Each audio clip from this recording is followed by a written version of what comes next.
Good morning. Today is January 7th, 2024. We're doing good. Commentary. Not long after Abraham has responded to God's instructions regarding circumcision, God appears to Abraham in the form of a human visitor. With this manifestation of God are two created angels, also in human form. It is not clear whether Abraham immediately recognizes his Lord as being more than simply a personage of superior authority. If not, the visitor's divine nature begins to unfold to Abraham when the visitor seems to know not only Sarah's name, but also the innermost thoughts of her heart.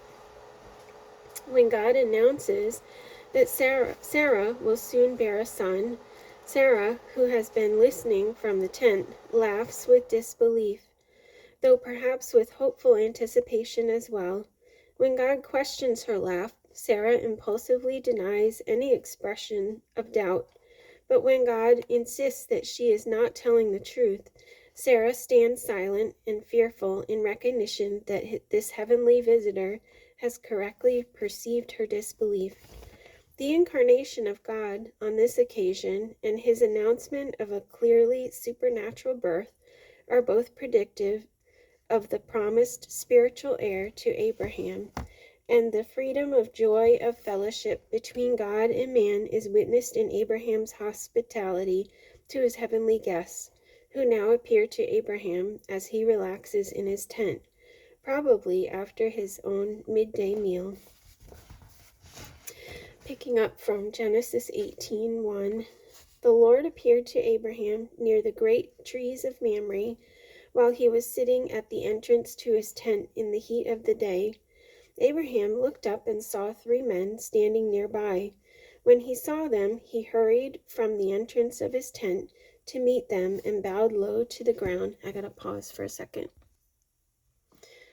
I had to take care of my dogs for a second. Sorry about that. When he saw them, he hurried from the entrance of his tent to meet them and bowed low to the ground. He said, "If I have found favor in your eyes, my Lord, do not pass your servant by. Let a little water be brought, and then you may all wash your feet and rest under this tree. Let me get you something to eat so you can be refreshed, and then go on your way, now that you have come to your servant." "Very well," they answered. "Do as you say." So Abraham hurried into the tent of Sarah. "Quick," he said, "get 3 seahs of fine flour and knead it and bake some bread." Then he ran to the herd and selected a choice tender calf and gave it to a servant who hurried to prepare it. He then brought some curds and milk and the calf that had been prepared and set these before them. While they ate, he stood near them under a tree. "Where is your wife Sarah?" they asked him. "There in the tent," he said.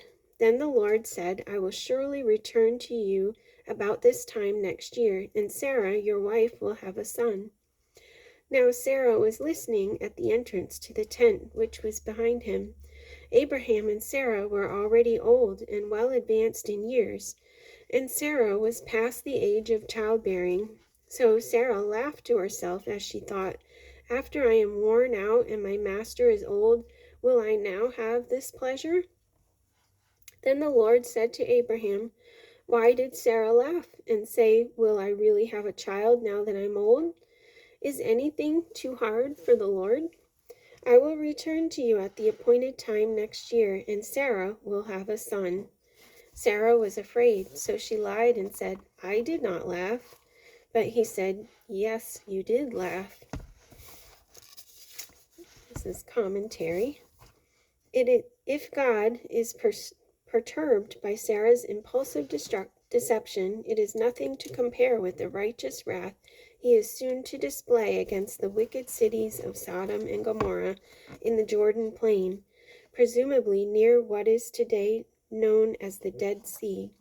It is in Sodom that Abraham's nephew Lot lives with his wife and 2 daughters. So it is understandable that when God tells Abraham that he is going to destroy Sodom, Abraham should plead that at least the righteous in Sodom be saved. But Abraham's humble yet bold intercession with God extends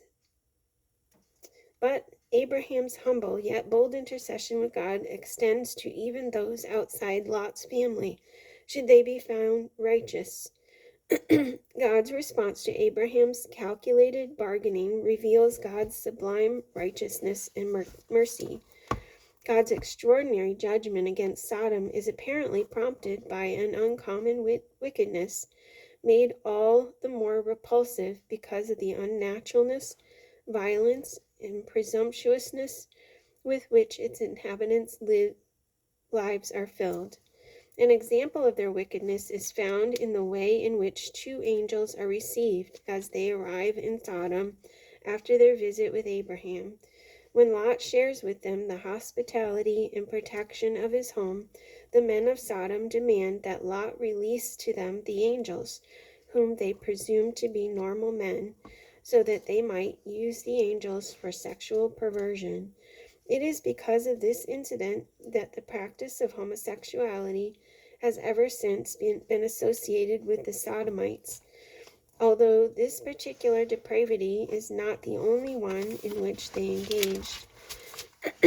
Even Lot seems not to have escaped the influence of Sodom's wickedness. Although Lot here extends hospitality to strangers and defends them courageously when they are threatened, his character is impugned. I don't know what that word is. When he offers to give his own daughters to the Sodomites for their pleasure in exchange for the safety of his guests.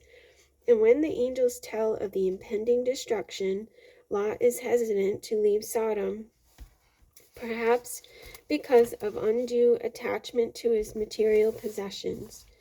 After being practically dragged out of the city by the angels, Lot, his wife, and their 2 daughters are told by God to run for their lives and not to look back. However, Lot's wife, who is apparently convinced but not converted, turns to view the destruction of the cities in the plain and is herself destroyed, whereas Sodom and Gomorrah are consumed with a rain of what may have been burning pitch or sulfur. Lot's wife turns into a pillar of salt. This account of the destruction of Sodom and Gomorrah contains a wealth of insight into man's sinful state, as well as God's judgment and mercy. It shows that God's judgment, although markedly righteous, is catastrophic, unexpected, and certainly complete. Thus, it calls sinful man to flee from his own unrighteousness, without turning back to inevitable moral destruction, but persevering until he has reached the safety of God's promised rest. It is perhaps with these lessons in mind, as the 3 heavenly visitors now set out for Sodom, God anticipates the need to tell Abraham what he is about to do. As the one who is to become the father of God's chosen nation, Abraham needs to witness for himself the awesome judgment of God upon those who practice wickedness, and pass on to future generations how terrible the consequences of sin really are. Genesis 18 from 16. When the men got up to leave, they looked down toward Sodom, and Abraham walked along with them to see them on their way. Then the Lord God said, "Shall I hide from Abraham what I am about to do? Abraham will surely become a great and powerful nation, and all nations on earth will be blessed through him. For I have chosen him, so that he will direct his children and his household after him to keep the way of the Lord by doing what is right and just, so that the Lord will bring about for Abraham what he has promised him." Then the Lord said, "The outcry against Sodom and Gomorrah is so great, and their sin so grievous, that I will go down and see if what they have done is as bad as the outcry that has reached me. If not, I will know." The men turned away and went toward Sodom, but Abraham remained standing before the Lord. Then Abraham approached him and said, "Will you sweep away the righteous with the wicked? What if there are 50 righteous people in the city? Will you really sweep it away and not spare the place for the sake of the 50 righteous people in it? Far be it from you to do such a thing, to kill the righteous with the wicked, treating the righteous and the wicked alike. Far be it from you. Will not the judge of all the earth do right? The Lord said, if I find 50 righteous people in the city of Sodom, I will spare the whole place for their sake. Then Abraham spoke again. Now that I have been so bold as to speak to the Lord, though I am nothing but dust and ashes, what if the number of the righteous is 5 less than 50? Will you destroy the whole city because of 5 people? If I find 45 there, he said, I will not destroy it. Once again he spoke to him, what if only 40 are found there? He said, for the sake of 40, I will not do it. Then he said, may the Lord not be angry, but let me speak. What if only 30 can be found there? He answered, I will not do it if I find 30 there. Abraham said, now that I have been so bold as to speak to the Lord, what if only 20 can be found there? He said, for the sake of 20, I will not destroy it. Then he said, may the Lord not be angry, but let me speak just once more. What if only 10 can be found there? He answered, for the sake of 10, I will not destroy it. When the Lord had finished speaking with Abraham, he left, and Abraham returned home. The 2 angels arrived at Sodom in the evening, and Lot was sitting in the gateway of the city. When he saw them, he got up to meet them and bowed down with his face to the ground. My lords, he said, please turn aside to your servant's house. You can wash your feet and spend the night and then go on your way early in the morning. No, they answered, we will spend the night in the square. But he insisted so strongly that they did go with him and entered his house. He prepared a meal for them, baking bread without yeast, and they ate. Before they had gone to bed, all the men from every part of the city of Sodom, both young and old, surrounded the house. They called to Lot, where are the men who came to you tonight? Bring them out to us so that we can have sex with them.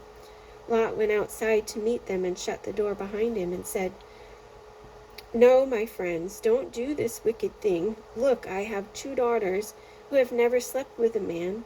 Let me bring them out to you, and you can do what you like with them. But don't do anything to these men, for they have come under the protection of my roof. Get out of our way, they replied. And they said, this fellow came here as an alien, and now he wants to play the judge. We'll treat you worse than them. They kept bringing pressure on Lot and moved forward to break down the door. But the men inside reached out and pulled Lot back into the house and shut the door. Then they struck the men who were at the door of the house, young and old, with blindness, so they could not find the door. The 2 men said to Lot, do you have anyone else here, sons-in-laws, sons or daughters, or anyone else in the city who belongs to you? Get them out of here, because we are going to destroy this place. The outcry to the Lord against its people is so great that he has sent us to destroy it. So Lot went out and spoke to his sons-in-law, who were pledged to marry his daughters. He said, hurry and get out of this place, because the Lord is about to destroy the city. But his sons-in-law thought he was joking. With the coming of dawn, the angels urged Lot, saying, hurry, take your wife and your 2 daughters who are here, or you will be swept away when the city is punished. When he hesitated, the men grasped his hand and the hands of his wife and his 2 daughters, and led them safely out of the city, for the Lord was merciful to them. As soon as they had brought them out, one of them said, flee for your lives, don't look back, and don't stop anywhere in the plain. Flee to the mountains, or you will be swept away. But Lot said to them, no, my lords, please, your servant has found favor in your eyes, and you have shown great kindness to me in sparing my life. But I can't flee to the mountains. This disaster will overtake me, and I'll die. Look, here is a town near enough to run to, and it is small. Let me flee to it. It is very small, isn't it? Then my life shall be spared. He said to him, "Very well, I will grant this request too. I will not overthrow the town you speak of, but flee there quickly, because I cannot do anything until you reach it." That is why the town was called Zoar. By the time Lot reached Zoar, the sun had risen over the land. Then the Lord rained down burning sulfur on Sodom and Gomorrah from the Lord out of the heavens. Thus he overthrew those cities and the entire plain, including all those living in the cities, and also the vegetation in the land. So when God destroyed the cities of the plain, he remembered Abraham, and he brought Lot out of the catastrophe that overthrew the cities where Lot had lived. But Lot's wife looked back, and she became a pillar of salt. Early the next morning, Abraham got up and returned to the place where he had stood before the Lord. He looked down toward Sodom and Gomorrah, toward all the land of the plain, and he saw dense smoke rising from the land, like smoke from a furnace. One last commentary. As Abraham looks out from the heights of Hebron over the now desolate Jordan plain, undoubtedly with awe and with obvious concern for Lot, he apparently has no way of knowing whether Lot has sufficiently righteous to be saved. There is no record that Abraham ever again sees Lot or even learns of his escape. Perhaps it is best that Abraham never knows of Lot's end in life, which is characterized by haunting fear, reclusion, and apparent dissoluteness. That God had ever saved Lot in the first place may have been a monument to his everlasting mercy, or perhaps a testimony to the high regard in which God held Abraham. What follows is the last historical record of Lot. Strangely, it involves a somewhat bizarre scheme on the part of Lot's two daughters to bear children by their father. The motive for their scheme appears to be legitimate enough, but under normal circumstances, their acts of incest would be unquestionably immoral. And although the record indicates that Lot was unaware of his involvement in the plan, it is all made possible by his apparent willingness to let his daughters get him drunk. Of continuing historical significance are the two sons born as a result of this incestuous relationship, and the people who descend from them. Moab will become father of the Moabites, who will first settle northeast of the Dead Sea between Jabbok and the Arnon rivers, but will later be driven out by the Amorites to an area south of the Arnon. Ben-Ami, or Ammon, will become father of the Ammonites, who will be migratory and marauding Molech worshippers in the land between Jabbok and the Arnon. Both nations will come into conflict repeatedly with Abraham's descendants, all as a result of the events which now unfold. Genesis 19. Lot and his two daughters left Zoar and settled in the mountains, for he was afraid to stay in Zoar. He and his two daughters lived in a cave. One day the older daughter said to the younger, "Our father is old, and there is no man around here to lie with us, as is the custom all over the earth.